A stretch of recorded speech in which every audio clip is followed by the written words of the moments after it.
Hello दोस्तों, कैसे हो सभी भाई? अच्छे हो, बढ़िया हो? तो भाई थंबनेल एंड टाइटल देखकर समझ गए होंगे कि आज की इस वीडियो में मैं आपको क्या बताने वाला हूं। ज्यादा नहीं, सिर्फ 10 या 12 मिनट की ये वीडियो है, लेकिन ये 10 या 12 मिनट की वीडियो आपको वो सब कुछ बता देगी, वो चीजें सिखा देगी जो कि 22 फरवरी को हिंदी का पेपर है ना आपका, तो बस आपको उसमें कोई भी दिक्कत परेशानी नहीं आने देगी। तो भाई जल्दी से जल्दी ज्यादा से ज्यादा बच्चे इस वीडियो को अपने दोस्तों के साथ में शेयर करें एंड लाइक एंड कमेंट करना ना भूलें। तो आज की वीडियो किसके ऊपर है?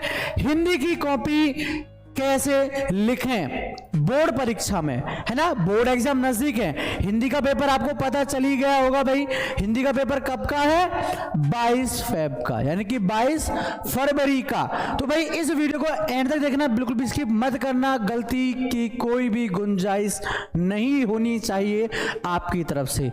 तनिक गलती 90 प्लस को कब 80 प्लस में या 70 प्लस में ले आएगा आप लोगों को भी नहीं पता चलेगा। कब पता चलेगा? सब रिजल्ट आ जाएगा अप्रैल मई जून में, है ना? तो आपको ऐसी कोई गलती नहीं करनी है, तो इस वीडियो को एंड तक देखना एंड बिल्कुल भी स्किप मत करना। मैं फिर बोल रहा हूँ बार बार, लगातार कई बार। मुझे जानते हो ना, मेरा नाम है सचिन कुमार एंड मैं स्मार्ट स्टडी क्लासेस पर पढ़ाता हूँ हिंदी। ठीक है, चलो फिलहाल उससे पहले एक प्यारा सा थॉट जो कि आपको थोड़ा सा मोटिवेट करना चाहेगा। खोल दे पंख मेरे कहता है परिंदा। परिंदा क्या कहता है कि खोल दे पंख मेरे, अभी और उड़ान बाकी है, जमीन नहीं है मंजिल मेरी, जमीन नहीं है मंजिल मेरी, अभी पूरा आसमान बाकी है। भाई हमारे सपने, हमारे ड्रीम्स, हमारी इच्छाएं, हमारी ख्वाहिशें बहुत बहुत ज़्यादा हैं। अब उनको पूरा करने के लिए मेहनत तो करनी पड़ेगी, है ना? तो बस वही करना है। तो आपको मैं बताता हूं सबसे पहला पॉइंट जो आप कॉपी लिखते समय करते हो, प्रश्न उत्तर कैसे लिखें। सबसे पहला डाउट आता है कि सर अगर चलो हमने कॉपी आ गया, हमारे हाथ में पेपर आ गया, हमने सब कुछ कर लिया, अब हमारा बारी है प्रश्न उत्तर लिखने का, तो क्या तरीका होता है प्रश्न उत्तर लिखने का? तो देखो तरीका ये होता है प्रश्न उत्तर लिखने का। ठीक है, जैसे कि सपोज दैट आपके हिंदी में सबसे पहले ऑब्जेक्टिव क्वेश्चंस आए, ठीक है, आपके हिंदी में सबसे पहले ऑब्जेक्टिव क्वेश्चंस आए, तो आपको प्रश्नोत्तर नंबर 1 इस तरीके से डालना है और उसका आंसर लिख देना है, खा का जो भी था वो ऑप्शन डालकर और वो नाम डालकर। जरूरी नहीं है कि आपको पूरा प्रश्न लिखना पड़े, प्रश्नोत्तर नंबर संख्या डालकर इतना कर दो। इस तरीके से आपको ये सभी चीजें यहां कर देनी है। ठीक है, इस तरीके से आप प्रश्न संख्या आराम से लिख सकते हो, बिना कोई दिक्कत के, बिना कोई परेशानी के। इसके बाद कॉपी में एंट्री कैसे करें? सर ऐसा क्या करें जिससे कि हमारी कॉपी में एंट्री अच्छी हो जाए? ठीक है ना, एक बार चाहें तो सभी बच्चे इसका स्क्रीनशॉट ले लें। इसी बेस पर एक और टॉपिक है इसी का जो आगे मैं आपको बताने वाला हूं। ठीक है, चलें कॉपी में एंट्री कैसे करें। अब इस तरीके से आपको बोर्ड एग्जाम में कॉपी में सबसे पहला पन्ना देखने को मिल जाएगा। जब आपके हाथ में ये दी जाएगी ना, तो इसी तरीके का आपको व्यू वहां पर देखने को मिलेगा आपकी कॉपी पर, है ना? तो यहां लिखा है भाई परीक्षार्थी का अनुक्रमांक अंकों में लिखो, परीक्षित शब्दों में लिखो। अब अंकों में और शब्दों में बहुत बच्चे गलती करते हैं, है ना? सपोज दैट किसी का रोल नंबर है 2,83,836, किसी बच्चे का रोल नंबर है 2,83,836। अब ये तो अंकों में था तो भाई उसने लिख दिया। अब शब्दों में यहां बच्चे क्या करते हैं कि 0 का कर देते हैं 0, 2 है तो 2, 8 है तो 8, 3 है तो 3, है ना? 8 है फिर तो 8, फिर 3 है, फिर 6 है। तो जो इस तरीके का रोल नंबर एंट्री करते हैं शब्दों में, ये सरासर गलत है, सरासर रॉन्ग है। इससे ज्यादा भद्दा, इससे ज्यादा गंदा तरीका कॉपी में एंट्री करने का आई थिंक मेरे अकॉर्डिंग कोई नहीं हो सकता। आपको क्या करना है बेटा, पढ़े लिखे हो, समझदार हो, ठीक है, तो आपको यहां कुछ नहीं करना है। आपको यहां पर लिखना है 2 लाख, ठीक है, एक सेकेंड मैं गलती कर रहा हूं, 2,86,800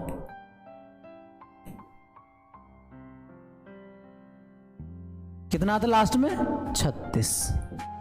बस इस तरीके से आपको एंट्री कर देनी है। यह तरीका आपका सबसे बेस्ट है और कोई भी इसमें नंबर नहीं काटेगा। अब विषय क्या है आपका भाई? हिंदी है, तो हिंदी इस तरीके से लिखनी है। ये हिंदी मत कर देना कि इंग्लिश में हिंदी लिख दो, नंबर कट जाएंगे, एंट्री पे गलत इंप्रेशन जाएगा। ठीक है, प्रश्न पत्र हमारा भाई पहला है, तो फर्स्ट लिखना मत, इंग्लिश का प्रयोग गलती से भी नहीं करना है, फर्स्ट नहीं करना है, गलती और सही हाथ साथ के साथ मैं सिखा रहा हूं। यहां आपको प्रथम करना है, बार बार सिखा रहा हूं। प्रश्न पत्र अंकित संकेतक है यानी कि फर्स्ट है। ठीक है, परीक्षा का दिन सपोज दैट सोमवार है, मंडे मत करना, इंग्लिश का प्रयोग गलती से मत करना, मुझे पता है सबसे पहले इन्हीं चीजों की तरफ ध्यान जाता है। परीक्षा की जो तिथि है, जो पाली है, वो तिथि है जैसे कि सपोज 22 फरवरी 02/2024। अब जो तिथि है वो पाली जो है वो कौन सी है? वो है द्वितीय है। जैसे कि 2 बजे से पेपर है आपका, तो उसमें आपकी पाली कौन सी लगेगी? द्वितीय पाली लगेगी। और केंद्र का नाम, जो भी वहां जो स्कूल का नाम होगा, वहां के जो स्कूल का नाम होगा वो यहाँ पर आपको एंट्री करनी है। बाकी का जितना भी कार्य होता है वो आपके कक्ष निरीक्षक का होता है, जो कि आपकी वहां पर जो कॉपी चेक कर रहे होंगे। ठीक है, चले इस तरीके से आपको एंट्री करनी है, बड़ी ध्यान से, बड़ी समझदारी के साथ में। राइटिंग अच्छी व साफ साफ लिखा है, प्रश्न उत्तर लिखना आ गया, एंट्री कर ली। अब मैं जो प्रश्न उत्तर लिख रहा हूं, क्या उसमें मेरी राइटिंग सही है या साफ है? क्या मैं जो लिख रहा हूं, मेरे उसमें लिखने का तरीका कैसा होना चाहिए? देखो, सबसे पहले अभी आपके पास समय है, अभी आपके पास समय है अच्छा खासा, 1 मंथ है, 1 मंथ है, लेकिन मैं कह सकता हूं कम नहीं है, बहुत ज्यादा टाइम है ये। 1 मंथ में आज ही से क्या करना है आपको? PYP उठाओ, यानी कि जितने भी प्रीवियस पेपर हैं या जिस बच्चे के पास मॉडल पेपर हो, उस मॉडल पेपर के पीछे देखे आपको पेपर मिल जाएगा 2024 का, मतलब एज अ एग्जाम्पल है वो। उस पेपर को आपको क्या करना है? 3 घंटे 15 मिनट में सॉल्व करना है। कोशिश करनी है कि 3 घंटे में 2 घंटे 45 मिनट में वो सॉल्व हो जाए। जब आप उसको कर रहे हो पेपर को, तो आप ये देखें कि जब आप पेपर कर रहे हो, क्या आपका जो लिखावट है, क्या जो आपका लिखावट है यानी कि जो आपकी राइटिंग है वो साफ अच्छी आ रही है या नहीं। ठीक है, जब आप पहले पेपर करना, ये मत करना कि पहले राइटिंग सुधारो, पहले पेपर करो अच्छी तरह से, जैसा आ रहा है वैसा कर दो। जब तुम पेपर कर लो, दिखेगा कि हाँ कंप्लीट हो जाए, तब अपने किसी टीचर्स को, अपने किसी भाई को, बहन को, जो आपसे बड़े हों, जिन्होंने बोर्ड एग्जाम दिए हो, है ना, जो वाकई में आपको लगता है कि ये नॉलेज रखता है बंदा, तो उसको दिखाओ और बताओ कि क्या इसमें मेरा कुछ प्रॉब्लम है। देखो, क्वेश्चंस में प्रॉब्लम होगी, कोई दिक्कत नहीं, वो बता देंगे, उनको माइंड मत करना। क्वेश्चन या फिर कोई टॉपिक हम तैयार कर लेंगे। ठीक है, अगर कहीं इस लिखावट में गलती है, कहीं मैं गलती कर रहा हूं प्रश्न उत्तर लिखने में, ये चीज वो हमको जरूर बताएंगे। तो लिखावट में अगर प्रॉब्लम आती है, तुरंत उसको सुधारो। कैसे? डेली बेसिस पर एक पेपर का सॉल्यूशन करो, डेली बेसिस पर। इससे पहला क्या होगा, तुमको टॉपिक क्लियर हो जाएंगे। दूसरा क्या होगा, जब तुम्हारे हाथ में बोर्ड एग्जाम में जब पेपर देने जाओगे, जब तुम्हारे हाथ में पेपर होगा, तो तुम्हारे हाथ कांपेंगे नहीं। बहुत से बच्चों के हाथ कांप जाते हैं, डर जाते हैं, इतनी सर्दी में भी पसीना आ जाता है बहुत से बच्चों को, इतना बता रहा हूं, वाकई में ये होता है बहुत से बच्चों के साथ में। तो इस चीज का विशेष करके ध्यान देना है आप लोगों को। इसके बाद कॉपी पर रॉन्ग लाइंस ना लिखें। कॉपी पर रॉन्ग लाइन समझ रहे हो? बताता हूं मैं, वो दूसरा ऑप्शन जो बता रहा था वो ये था। ठीक है, अब जैसे कि क्या होता है, ये कॉपी आपको दिख रही है, अब बच्चे ने यहां अंडरलाइन की, चलो अच्छी बात है, ये तो अच्छा लग रहा है, यहां आपको दिख रही होगी, ये अंडरलाइन दिख रही है ना, ये वाली देखो, यहां से यहां तक, यहां की है बच्चे ने, कोई बात नहीं, अच्छी लग रही है। लेकिन यहां भी की, कोई बात नहीं, यहां भी अच्छी लग रही है। गलती कहां की है उसने? आंसर लिखते हुए इससे पार कर दिया, इससे बाहर कर दिया। ये सरासर गलत है, ये सरासर रॉन्ग चीज है, ये क्या है? रॉन्ग आइडिया है।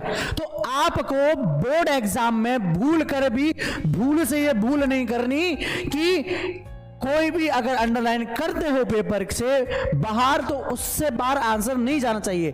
आपको सिंपली नॉर्मली इसी के अंदर सभी चीजों को रखना है, तभी आप एक अच्छा प्रश्न लिख पाओगे, अच्छा आंसर दे पाओगे, ऐसा अच्छा इंप्रेशन दे पाओगे अपना सामने वाले पर।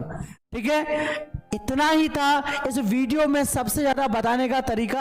आपने देखा भाई प्रश्न उत्तर कैसे लिखते हैं, ये जो तरीका होता है मेरे अकॉर्डिंग सबसे बेस्ट तरीका होता है। कैसा तरीका होता है? सबसे बेस्ट तरीका होता है ये वाला जो आप यहां पर देख पा रहे हो, इस तरीके से आंसर करने का। बट गलती होती है जब हम यहां इस तरीके से इन क्वेश्चन के आंसर्स को बाहर कर देते हैं इस लाइन से। पहला तो हमको खींचना ही नहीं था, ये अगर खींचा तो इससे बाहर क्यों निकाला?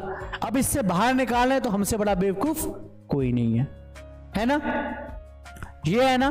तो आपको इस तरह की गलती नहीं करनी है, ठीक है? ज्यादा नहीं, सिर्फ इन पॉइंट्स को तैयार कर लो। इन पॉइंट्स को तैयार करके आपका कल्याण हो जाएगा, ठीक है ना? बाकी पढ़े लिखे समझदार हो ना। मंजिल आसानी से नहीं मिलती है, बहुत ज्यादा मेहनत करनी पड़ती है, ठीक है? तो अपने आप को, अपने सपनों को, अपनी ख्वाहिशों को यूं ही दफन मत करो, ठीक है? समय है, समय से उसमें अपना दिखाओ, जलवा है आपके पास, अभी भी मौका है कि आप कुछ कर सकते हो, ठीक है?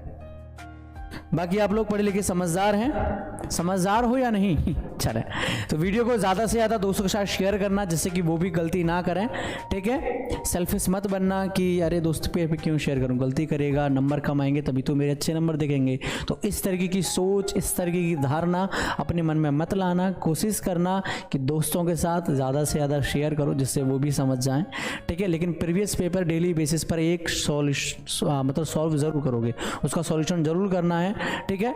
और बाकी हम तो हैं ही स्मार्ट स्टडी क्लासेस, हम कहाँ जा रहे हैं? कुछ समझ में ना आए तो कमेंट जरूर करना। बाकी फिलहाल इतना ही, टाटा बाय बाय, जय हिंद जय भारत।